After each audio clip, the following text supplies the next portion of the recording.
여러분, 오늘 이 시대에 우리나라에 참 어두운 단면들이 많죠. 어떤 영역, 또 어느 그 뭐라 그럴까요? 이 나라를 구성하고 있는 요소 하나를 다 뜯어보면 참 잘하고 있다, 기대가 된다, 그런 게 별로 없어요. 정치도 보면 그렇고 이렇게 바뀌지를 않는가 싶은 정도로 참 힘들게 하고, 그리고 경제도 지금 말할 것도 없이 어렵고, 그리고 외교적인 문제도 계속 뉴스에서 연일, 사실상 근본적인 건 우리나라가 힘이 없어서 그래요. 줄타기를 할 수밖에 없는 그 줄타기 외교라고 하는 말이 있는데, 자기 발언을 소신껏 내비치지 못하고 그 나라와 국가 입장이 뭔가라는 것을 이야기하지 못하는 이유가 있어요. 힘이 없기 때문에 그렇거든요. 그러니까 누구에게도 눈밖에 나는 일이 없도록 하기 위해서 자기의 의중을 숨기고 소신과 어떤 나라의 철학들을, 국정의 방향들을 제대로 이야기하지 못하는 이런 상태를 보면서 외교적인 부분들도 한계가 참 많고, 그리고 우리 자녀들의 어떤 교육적인 영역에서도 그렇고 참 어디 하나 소망이 없어 보이는 그런 시대를 살고 있는데, 우리가 뉴스를 보거나 신문을 보면 사실 기대가 되고 또 미소가 머문고 하는 그런 내용보다는 우리의 미간을 찌푸리게 만드는, 우리의 마음을 어둡게 만드는 그런 소식들이 훨씬 더 많죠. 여러 가지 우리나라의 어두운 단면이 참 많지만 그 중에 가장 이슈가 되고 있고 우리가 정말 다 누구나 다 심각하게 생각하고 있는 어두운 단면, 문제 중 하나가 바로 인구 소멸의 문제가 아닐까 하는 생각이 듭니다. 여러분들에게 한번 여쭙겠습니다. 여러분들이 결혼한 예식장이 지금도 있나요? 있는 분도 계실 거고 사라진 분도 계시죠. 저는 어떨까요? 없어진 지 오래예요. 제가 결혼한 의정부의 예식장이 한 10수년 전에 정형외과 병원으로 바뀌었어요. 제가 이제 전도사 때, 교육 전도사 때 결혼을 했는데, 개척교회를 섬기다 보니까 교회에서 결혼을 할 수 있는, 결혼식을 할 수 있는 환경이 안 되다 보니까 결혼식장에서 했는데 그 결혼식장이 사라졌더라고요. 우리가 어렸을 적만 해도 결혼식장이 참 많았지 않습니까? 근데 지금은 상당히 많은 예식장들이 폐업을 하고 문을 닫습니다.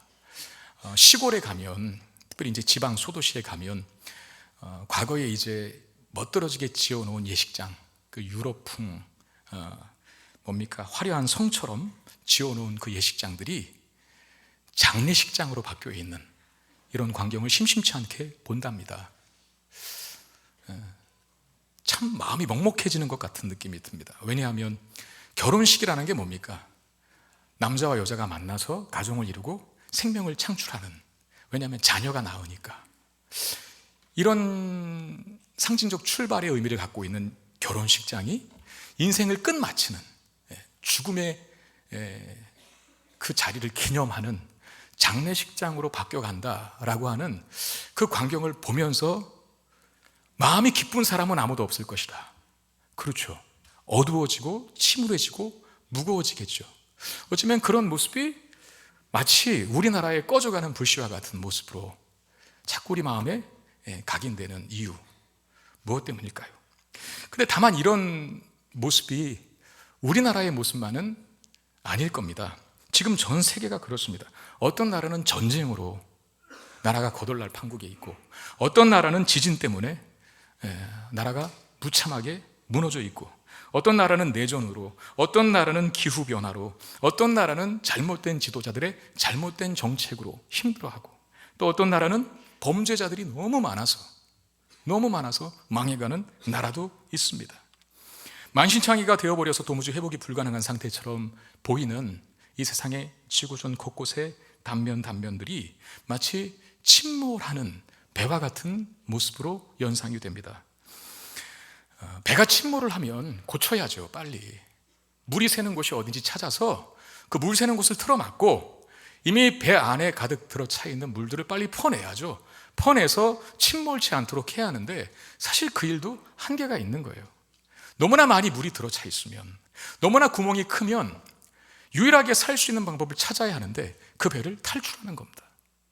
그 배에서 떠나서 안전한 배로 옮겨 타는 것밖에는 대안이 없다는 거죠. 그것만이 방법입니다.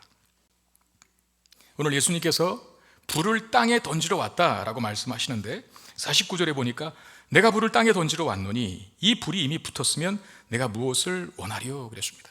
여러분, 불은 태우는 거죠.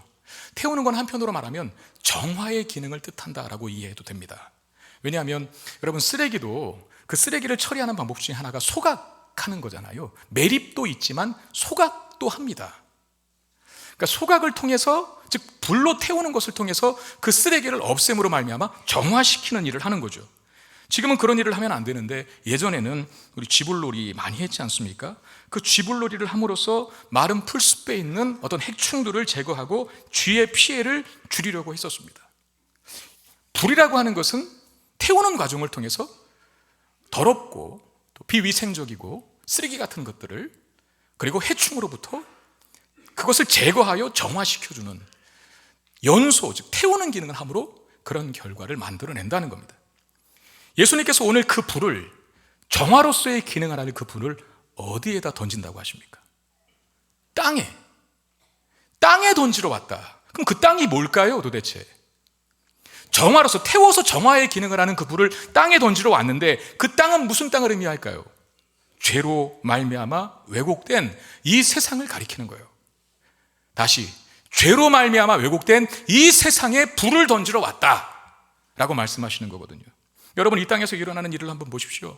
지금 여러분들이 이 순간에도 스마트폰으로 인터넷을 켜 들어가면 포털 사이트에 뜬 수많은 뉴스들 중에, 사건, 사고, 소식들 중에 우리나라건 아니면 해외에서 일어나는 일이건 간에 10개 중 7, 8개는 다 우리의 마음을 무겁게 하는 사건들일 겁니다.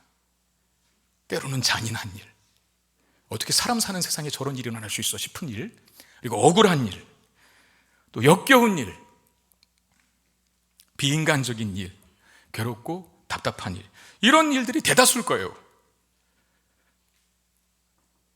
참 1부, 2부 제가 이 말할 때마다 마음이 자꾸 이렇게 가라앉았는데 며칠 전에도 안타까운 일들이 벌어졌어요. 며칠 전에 16일, 17일, 20일 지난주일, 그리고 월요일, 목요일이었어요.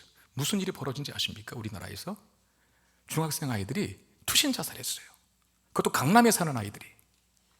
우리나라에서 가장 잘 먹고 잘 사는 부자 동네라고 하는 강남에 사는 중학생들이, 물론 서로 간 관계는 없지만 자살을 했어요. 한 여학생은 자기가 자살하고 투신하는 과정을 생중계로 라이브로 방송했어요. 나 죽는다 그러면서 가는 거예요. 저도 보지는 못했지만. 그리고 뛰어내린, 그걸 생중계로 실시간으로 방송을 하는 이런 일이 벌어졌어요. 자살하면 안 되죠. 그런 어리석은 선택을 해서는 안 됩니다. 그럼에도 불구하고 그들이 왜 자살을 할 수밖에 없었는지 정확하고 명확한 이유는 아직 밝혀지지 않았지만 분명한 거 하나는, 이 세상이 살기 좋으면 자살하겠어요? 이 세상에 소망이 있으면 자살하겠어요? 막다른 골목이니까 이렇게 살 바에 차라리 죽는 게 낫다라고 하는 그들의 생각이 있었지 않겠습니까? 힘든 거죠, 이 세상이. 내가 불을 땅에 던지러 왔다라고 했을 때 그 땅은 죄로 인해 왜곡되고 어그러진 이 세상이라 그랬어요. 죄로 인해 어그러지고 왜곡된 이 세상, 우리가 참 살아가기 힘든 세상이 되어버리고 하고 있습니다. 잔인한 일, 억울한 일, 답답한 일, 괴로운 일, 죽는 것이 더 나을지도 모르겠다라고 판단할 만할 그런 안 좋은 일들이 이 세상에 많이 벌어지고 있습니다. 그래서 저는 생각해 봅니다. 싹 다 지우고 싹 뒤엎어버리고 다시 시작할 수는 없을까? 다시 시작할 수는 없을까? 여러분, 우리가 그림을 그릴 때도 그리다가 어느 정도 틀린 건, 약간 틀린 건 지우개 가지고 지우고 다시 그리잖아요. 수정하고 다시 그리지 않습니까?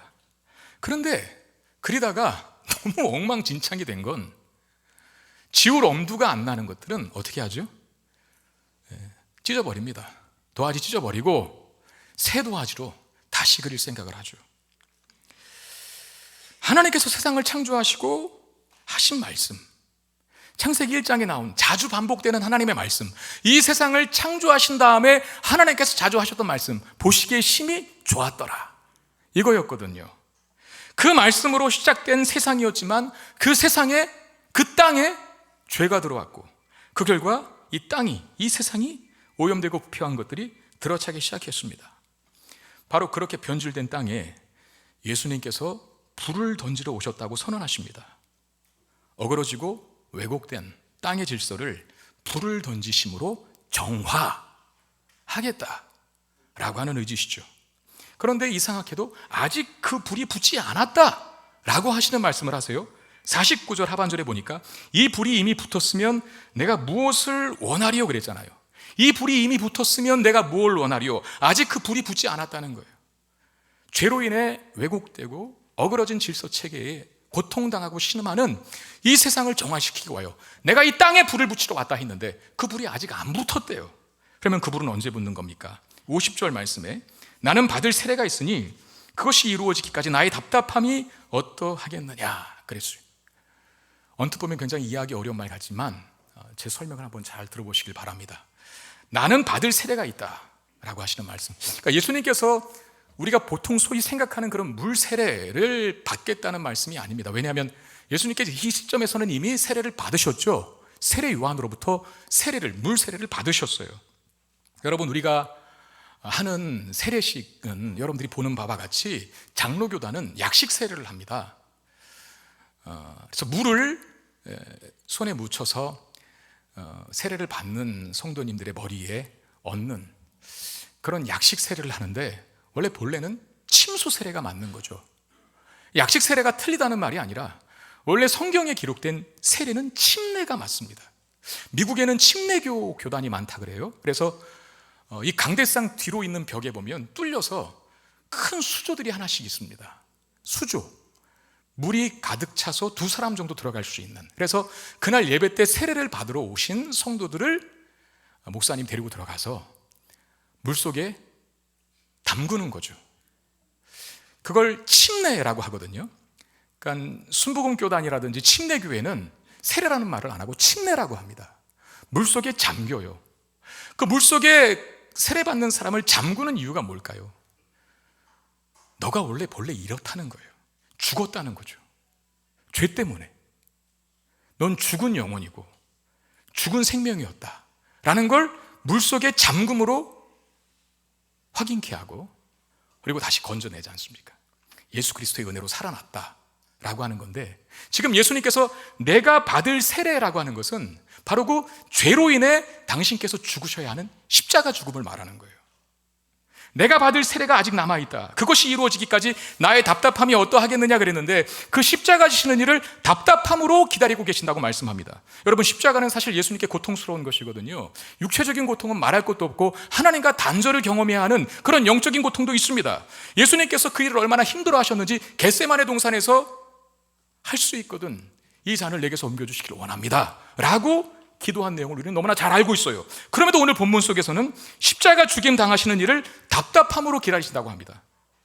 무슨 뜻입니까? 십자가 지시는 일을 통해서 속히 왜곡된 땅의 질서를 바로잡고 고치시겠다, 죄의 문제를 해결하겠다라고 하는 강력한 의지를 보여주고 계신 거예요. 여러분, 이 예수님의 강력한 의지와 결심이 있었기 때문에 저와 여러분들이 구원받은 자로 살 수 있게 되었다는 사실을 믿으시길 바랍니다. 망가지고 왜곡되고 어그러진 것 그냥 폐기 처분했으면 우린 누구도 하나님을 아버지라 부를 수 없고 예배의 자리에 있을 수 없는 존재가 되었겠죠. 그러나 그걸 고치기를 원하시는, 정화시키시기를 원하시는 십자가 지심으로 당신 자신에게는 고통스러운 일임에도 불구하고 십자가 지시는 결심을, 그 의지를 확고히 하신 결과 우리가 하나님 나라를 소망할 수 있는 그런 자가 되었다는 거예요. 이어지는 말씀을 보십시오. 예수님이 이 땅에 오심으로 세상을 회복하고 죄인을 구원하시는 이 일이 필연적으로 분쟁을 일으킨다고 합니다. 분쟁. 51절 말씀, 내가 세상에 화평을 주려고 온 줄로 아느냐? 내가 너희에게 이르노니 아니라 도리어 분쟁하게 하려 함이로라 그랬습니다.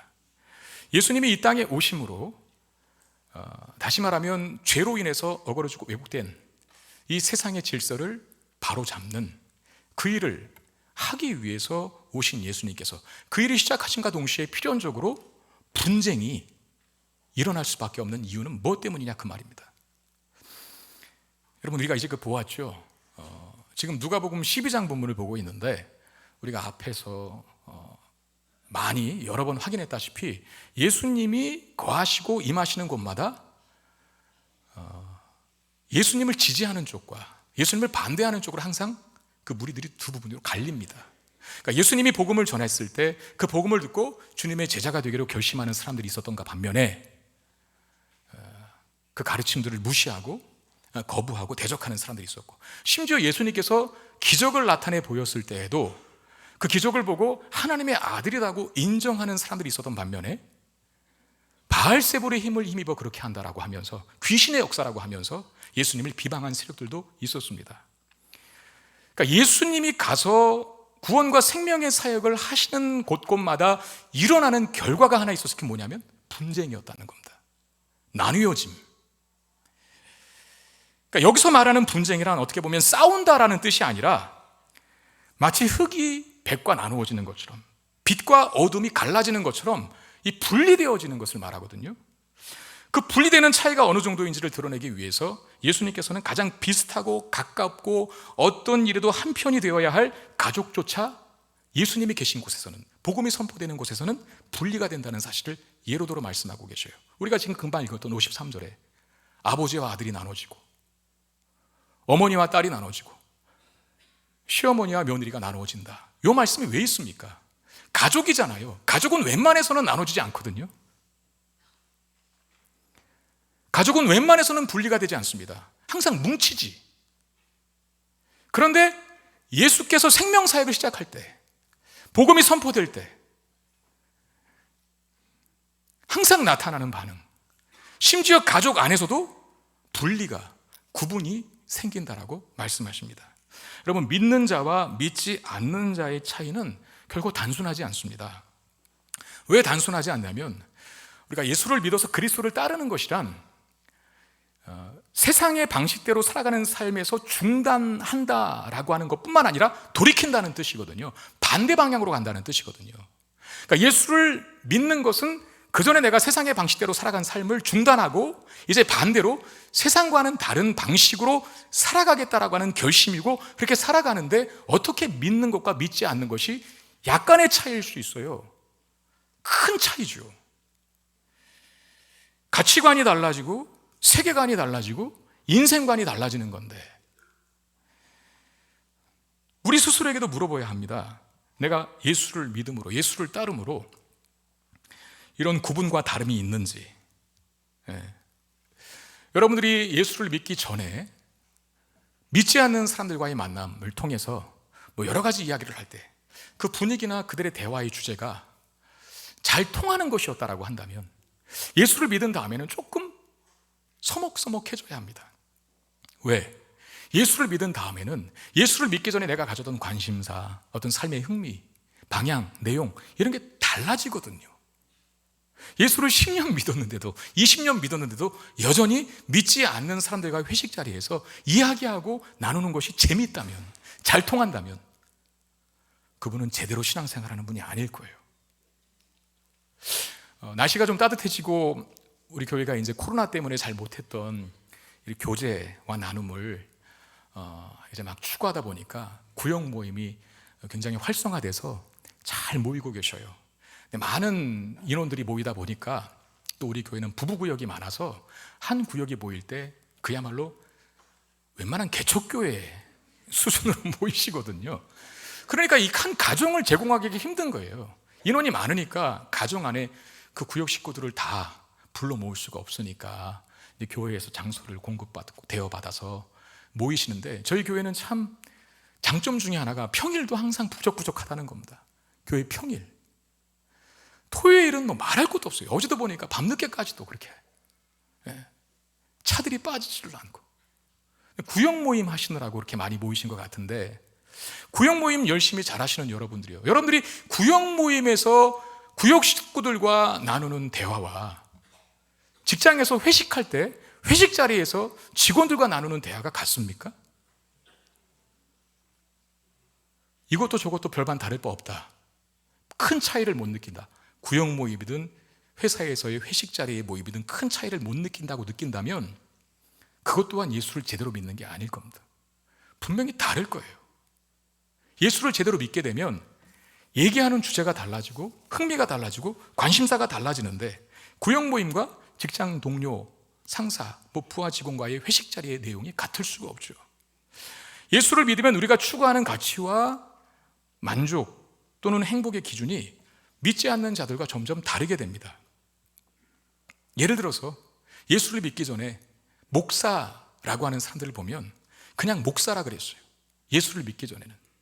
근데 예수를 믿고 나서는 목사를 어떻게 부를까요? 목사님으로 부르죠. 왜? 예수를 믿기 전에 목사는 도대체 뭐 하는 사람일까? 도대체 사회에 기여하는 게 뭐가 있을까? 굉장히 암적인 요소다 라고 생각할 수도 있지 않습니까? 도대체 뭘 하는 사람들이길래? 그리고 언뜻 보면은 6일 놀고 하루 일하는 사람들처럼 보이잖아요. 그런데 이제 들어왔어요. 예수를 믿게 됐어요. 그리고 영적인 것에 눈이 띄게 되었어요. 인생관이 달라지고 가치관이 달라지고 세계관이 달라졌어요. 이제는 목사가 아니라 사회의 암적인 존재가 아니라 너무나 소중한 사람들로 보인다는 거죠. 그래서 목사님이라 그러는 거예요. 따라합시다. 목사님. 지금 이 자리에 앉아 계신 분들 중에도 여전히 목사님을 목사님으로 못 부르고 목사 그러는 분들이 있다면 회개하고 돌아가시기를 바랍니다. 그분은 아직 영적인 세계에 깊이 못 들어온 거예요. 예배 시간도 그렇잖아요. 세상 믿지 않는 사람들 보면 얼마나 이 기가 막히고 황당한 일입니까? 주차도 불편한데 거기에 뭐가 있길래 저렇게 모여대는가? 근데 우리는 이 의미를 알잖아요. 예배에 담긴 가치, 그걸 아니까 인생 거는 거죠. 목숨 거는 거죠. 예배의 자리를 그 어떤 유혹과 공격이 와도 지키려고 하는 거죠. 그러니까 예수를 믿기 전과 예수를 믿고 난 다음의 차이는 어마어마한 거라는 겁니다. 전에는 가치 있게 느껴지지 않았던 일이 너무나 소중한 일처럼 보이기 시작하고, 사람들의 비웃음을 사는 있더라도 비웃음을 사는 한이 있더라도 그 일을 하는 거. 과거에는 죄가 아니었던 것이 이제는 죄로 보이기 시작하죠. 저는 예수 믿고 제일 먼저 바뀐 게, 그리고 바꾸려고 노력했던 게 언어 습관이었어요. 고등학교 1학년 때 처음 교회를 나가서, 여러분 그때 당시 고등학교 1학년 학생이 친구들과 대화를 나눌 때 거의 대화의 내용의 3분의 1은 뭐겠습니까? 욕이잖아요, 욕. 그때는 어떻게 하면 더 강력한 욕을 할 수 있을까? 라고 이렇게 연구하고 고민하고 조사하고, 정말 이 한마디 욕으로 기선을 제압할 수 있는 그런 욕은 없을까? 라고 하면서 그거 하나 발견하기 시작하면 막 자랑하고 해댔던 그런 시기 때에 어느 순간에 마음에 불편함이 생기는 거예요. 내 언어 습관에 대해서. 내가 교회를 다니고 예수를 믿는데 이렇게 욕이 언어의 반 이상이 되면 안 되지 않을까? 부담이 생기기 시작해요. 그리고 그걸 고쳐나갔거든요. 여러분, 예를 들어서 교통법규를 어겨서 여러분들이 딱지를 끊었다고 한번 생각해 보십시오. 예수를 믿기 전에는 재수없어 걸렸다 그래요. 안 걸리는 게 장땡인데 라고 생각할 겁니다. 그런데 예수 믿은 다음에 교통법규를 어겨서 딱지를 끊었어요? 아니, 딱지를 안 끊었어요. 교통법규 어겼는데 안 걸렸어요. 안 걸렸으니 장땡이다가 아니라 안 걸렸어도 마음이 무거워집니다. 내가 그리스도인으로서 바르게 살지 못한 것 같은 마음의 부담이 찾아오죠. 누구도 들키지 않았는데, 누구에게도 들키지 않았음에도 불구하고 그런 부담이 생겨요. 그리스도인으로 합당하지 않은 삶의 방식과 태도를 멀리하려 합니다. 그런 증거들이 많으면 많을수록 우리의 신앙이 깊다는 증거입니다. 내가 예수 믿기 전에 별로 가치를 쳐주지 않았던 일에 대해서 영적인 눈이 뜨이고, 그러면서 그 일에 더 많이 나의 시간과 에너지를 들이려고 하는, 내가 예수를 믿기 전에는 그게 죄인지도 모르고 그냥 막 했는데 예수를 믿고 난 다음에는 자꾸 걸리고 이거 하면 안 되겠다라고 하는 생각이 들고, 하나님께서 기뻐하시지 않는 일이지 라고 하면서 하나 둘씩 늘릴 일은 늘리고 줄일 일은 줄어가는 거, 요게 많으면 많을수록 그 사람이 신앙이 깊다는 증거거든요. 우리에게 이 싸움이 있어야 합니다. 그렇게 살다가 흘리는 피와 땀과 눈물이 있어야 합니다. 그건 영광의 상처들입니다. 그게 바로 거룩함인 거죠. 구별됨.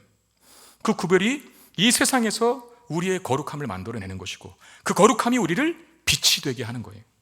세상은 우리에게서 비춰지는 그 다름, 구별됨의 빛을 보고 하나님께로 돌아오는 겁니다.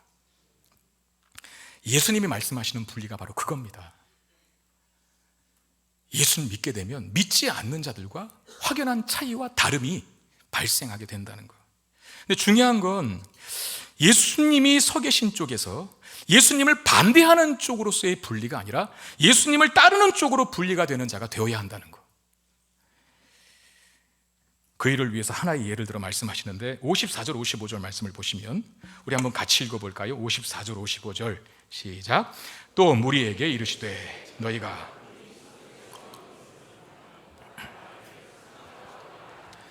과연 그러하고 남풍이 부는 것을 보면 말하기를 심히 더우리라 하나니 과연 그러하니라.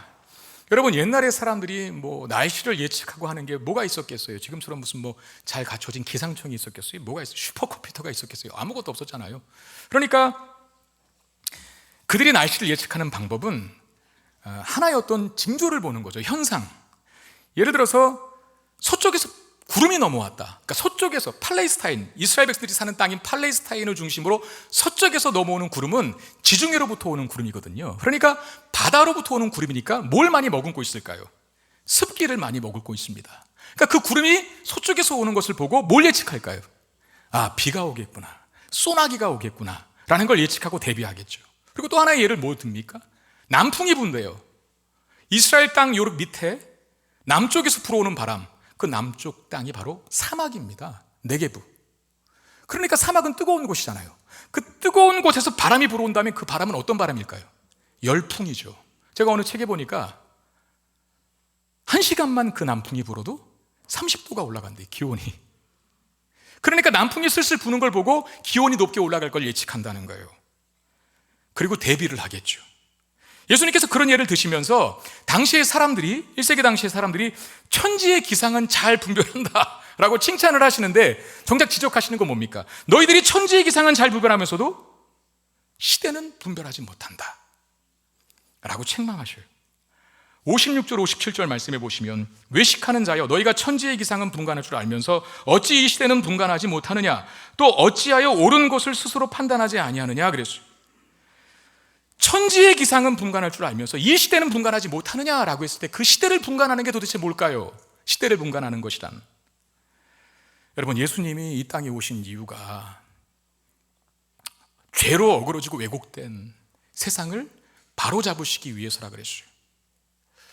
보시기에 좋았던 이 세상, 그런데 죄가 들어와서 만신창이가 되어버렸는데 그 땅을 포기하지 않고 오셔서 내가 불을 던지겠다, 이 땅에 불을 던져서 정화시키겠다, 그 일을 십자가 지심으로 하신다 그랬잖아요.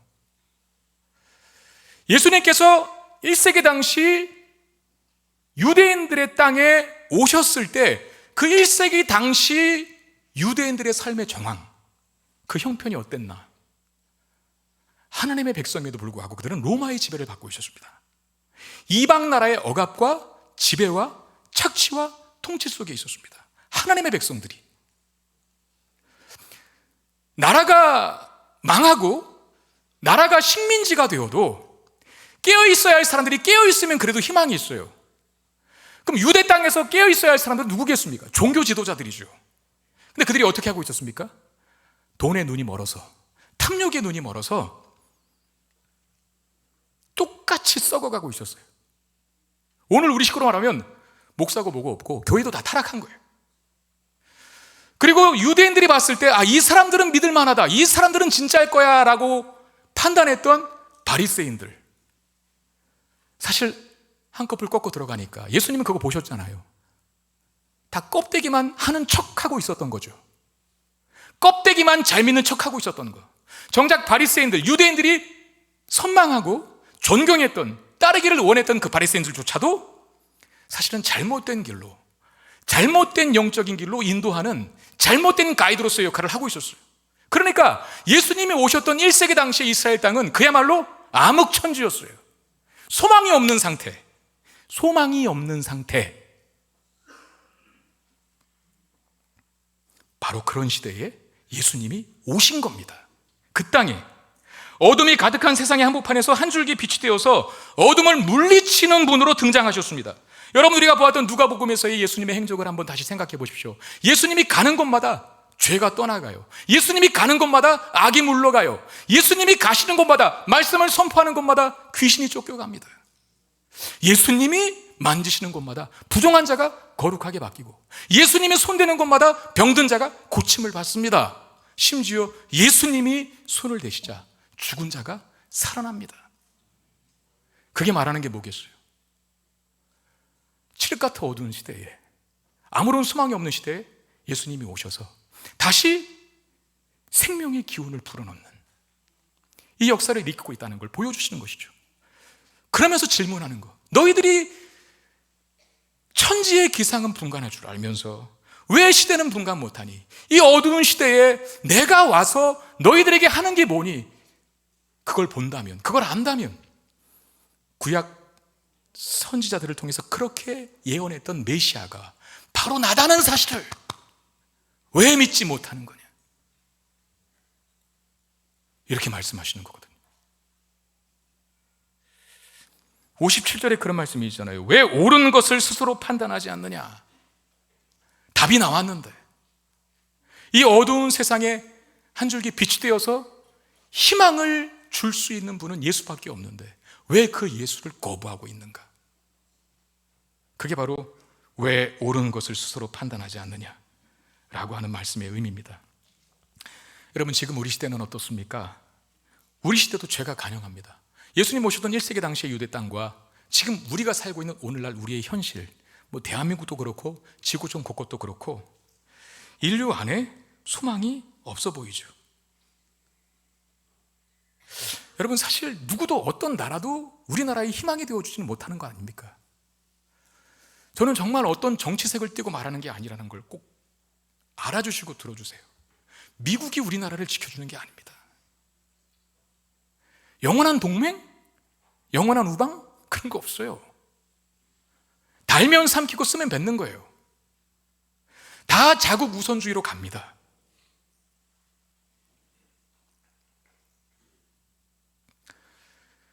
K방산 그래서 우리나라가 지금 무기 많이 파는 것 때문에 좋아하시는 분들이 계신지 모르겠는데,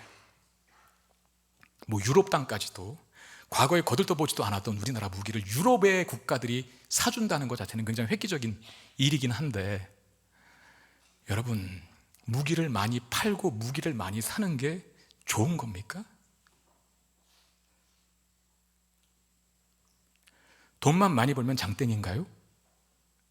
원래는 지구촌 곳곳에 평화가 임하고 잘 산다면, 모두가 같이 사는 지구촌, 이웃촌이라고 한다면 무기는 자꾸 없어져야 되는데 서로 이제 무기를 계속 갖추고 있어요.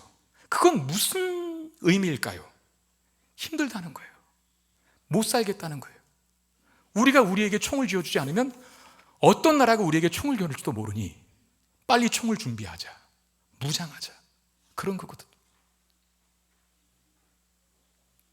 소망이 없어요. 이 시대에 예수님께서 오셨던 1세기 당시보다 어쩌면 지금이 더 어두울 수 있습니다. 이런 어두워진 시대 정세를 보면서, 우리의 주변 환경들을 보면서, 뉴스만 틀면 안 좋은 소식이, 중학생들이 자살하고 투신하는 이런 현실들을 보는 우리는 이 시대에 뭘 분간해야 할까요? 마지막 때가 가까우고 있다는 사실을 생각해야 합니다.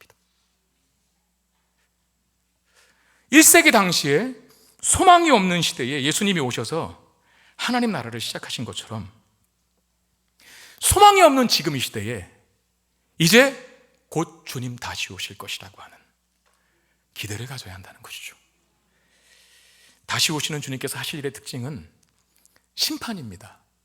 제가 여러 번 말씀드렸지만 초림하신 예수, 2000년 전에 이 땅에 오신 예수님은 그 색깔과 주제가 구원의 주님이셨어요. 구원. 그런데 다시 오시는 재림의 주님은 구원의 주님보다는 심판의 주님의 색깔이 강합니다.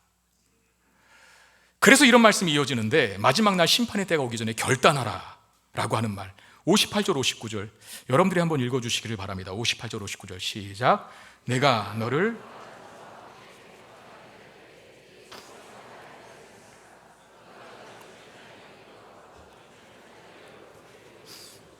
옥졸이 옥에 가둘까 염려하라. 내게 이르노니 한 푼이라도 남김이 없이 갚지 아니하고서는 결코 거기서 나오지 못하리라 하시니라. 재판장 앞에 가기 전에 너 고발한 자에게 빨리 길에서 사과하는 게, 화해하는 게 낫다. 그거 화해 안 하고 재판장 앞에 가면 너 죄를 물을 거고, 그 중죄의 죄책을 물어 넌 옥고를 치르게 된다. 그러니 재판장 올 때까지, 재판장에게 갈 때까지 길에서 너 고발하는 자와 화해하라 라고 하는 말씀을 예로 들어서 하시는 이유, 뭐 때문일까요? 예수님은 다시 오시는데 이제는 심판의 주님으로, 재판장의 주님으로 오십니다. 그 주님 앞에 내가 떳떳이 설 수 있도록 그날이 오기 전에 빨리 주님과 화해하라는 거예요. 다시 말하면 우리 주님과 친밀한 교제를 누리고, 요한계시록 22장 끝에서 사도 요한이 고백했던 아멘 주 예수여 어서 오시옵소서 라고 고백할 만한 믿음의 준비를 하고 있으라는 거예요. 여러분, 주님이 다시 오실 때 인류는 두 부류로 나눠질 겁니다. 하나는 그날에 통곡하는 자들로, 또 하나는 그날에 환호성을 외치는 자들로. 무엇이 이 차이를 만들어낼까요? 주님과 오늘 화해했느냐 그렇지 않느냐에 따라 한쪽은 통곡하고 한쪽은 환호성을 지르게 될 겁니다. 바라옵기는 저와 여러분들에게 주님이 다시 오시는 그날이 심판과 멸망의 날이 아니라 구원과 생명의 날로 맞을 수 있게 되기를 주의 이름으로 축원드립니다. 요한처럼 아멘 주 예수여 어서 오시옵소서 라고 말할 수 있는, 지금 오신다 하더라도 그 고백을 할 수 있는 믿음의 준비, 그게 우리에게 필요하다는 거예요. 여러분, 우리가 사는 세상에서 벌어지는 이 위기의 상황들을 보면서 우리가 마음속으로 되새겨야 할 것, 이 땅은 영원하지 않다는 거, 소망이 없다는 거. 여러분, 뉴스 보세요. 보시면서 좀 마음이 어두워지더라도 신문 보시면서 우리나라에서 이런 일이 일어나고 있구나, 저 나라에서 저런 일이 일어나고 있구나, 참 힘들다, 그런 마음 가질 수 있습니다. 아니, 필요하기도 합니다. 그런데 거기서만 멈추지 마세요. 만약에 거기서만 멈추면 이러다가 나라 망하는 거 아니야? 이러다가 지구 멸망하는 거 아니야? 이렇게 끝나면 자칫 염세주의자가 됩니다. 그리고 비관주의자가 됩니다. 그건 절대 옳은 방법이 아니고 하나님의 우리를 향한 뜻도 아닙니다. 이 세상에서 일어나는 수많은 절망적이고 비관적인 일들을 보면서 이 세상이 영원하지 못하다, 이 세상에는 소망이 없다라는 것을 확인한 동시에 우리의 시선을 누구에게로 돌려야 할까요? 예수님에게 돌려야 합니다. 다시 오셔서 믿는 자들에게, 하나님과 화해한 자들에게는 새하늘과 새 땅을 허락하실 주님, 그게 우리의 소망이 되어야 합니다. 그 소망이 오늘 힘든 현실을 웃으면서 살아갈 능력이 되게 하는 거예요. 진지영 목사님이라는 분이 계십니다. 지구촌 교회, 알만한 교회죠. 지구촌 교회를 담임하셨던, 선교사로 아마 나가신 걸로 제가 알고 있는데, 그분이 쓴 책 중에 일상 영성의 힘이라는 제목의 책이 있습니다. 그 책에 있는 이야기예요. 2차 세계대전 당시에 나치 독일에서 체포되었던 빅터 프랭클이라고 하는 유대인 정신과 의사가 있습니다. 그가 쓴 죽음의 수용소라고 하는 제목의 책에 보면 1944년 성탄절부터 1945년 새해 첫날까지 그 포로 수용소에서 사망률이 급격히 증가했다고 증언을 하고 있는데, 그 이유가 무엇 때문이냐면 성탄절이고 새해니까 풀려날 것을 기대했다는 거죠. 집으로 돌아갈 수 있을 것이라고 하는 그런 기대를 가졌는데, 성탄절이 지나도 새해가 지나가도 풀어줄 생각을 안 하니 수용소에서 살아갈 그 저항력을 다 잃어버리고 그냥 절망감에 사로잡혀서 많은 사람들이 죽음에 이르렀다는 그 내용이 그 책에 있거든요. 그러니까 소망이 꺾이니까 삶의 의욕을 잃어버리고, 성탄절에 풀려날 줄 알았는데, 새해가 되면 집으로 돌아갈 줄 알았는데 그게 안 되는 거예요. 소망이 꺾이니까 절망이 찾아오고, 절망이 찾아오니까 삶의 의욕을 다 잃어버리는 거예요.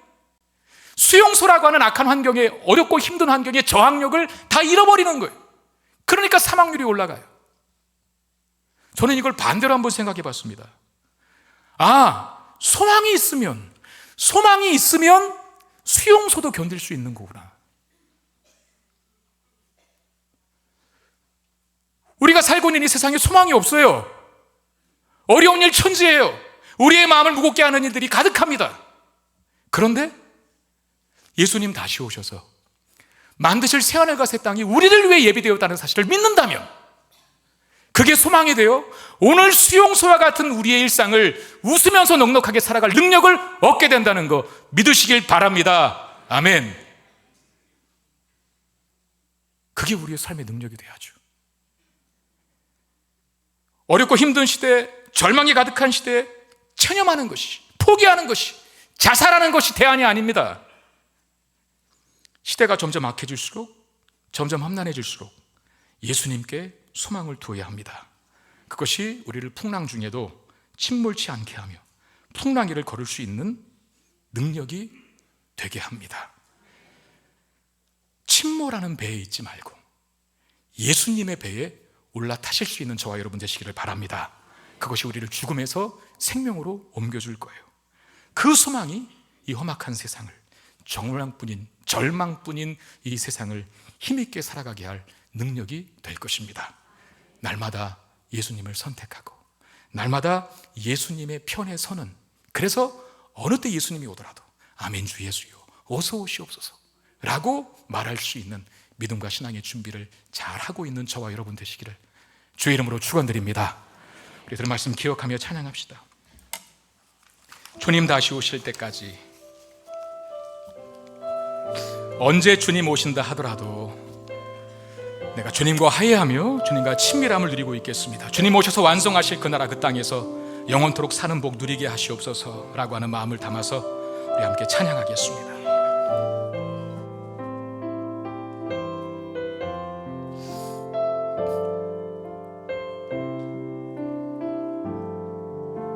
주님 다시 오실 때까지 나는 이 길을 가리라. 좁은 문, 좁은 길, 나의 십자가 지고 나의 가는 이 끝에서 나는 주님을 보리라. 영광의 주님 나를 맞아주시네. 주님 다시 오실 때까지 나는 일어나 달려가리라. 주의 영광 온 땅 덮을 때 나는 일어나 노래하리. 내 사모하는 주님 온 세상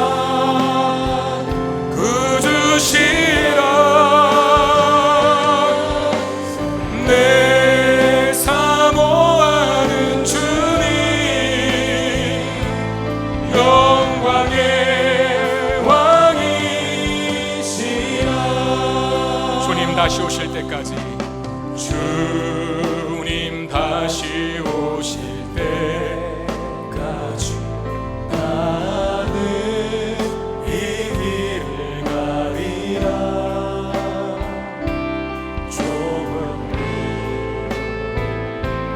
좁은 길, 나의 십자가 지고 나의 가는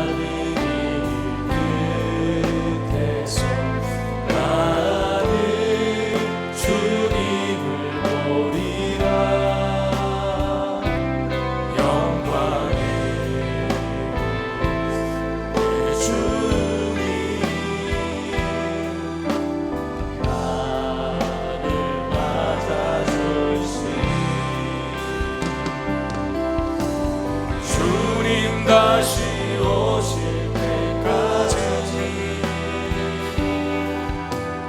나는 일어나 달려가리라. 주의 영광 온 땅 덮을래.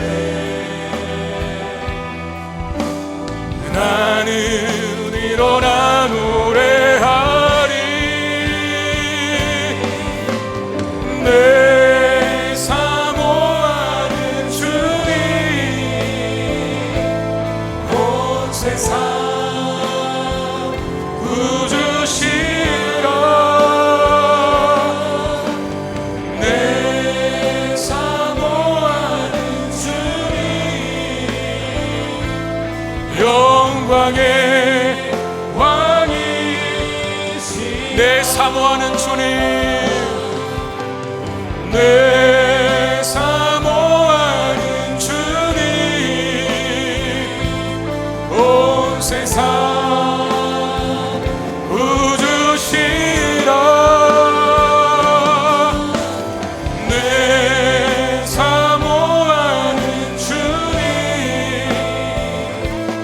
영광의 왕이시라. 우리 기도할 때 하나님, 내가 어둡고 절망적인 현실과 상황 속에서 믿음의 눈을 들어 주님 보게 하여 주옵소서.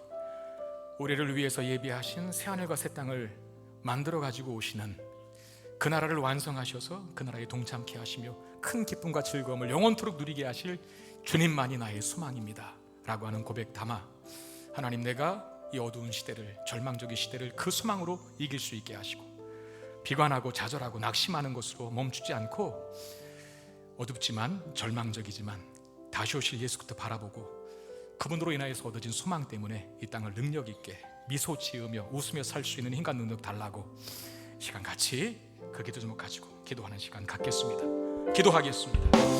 아버지 하나님,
어디를 보나 하나님 소망을 발견할 수 없는 시대에 우리가 살고 있지만,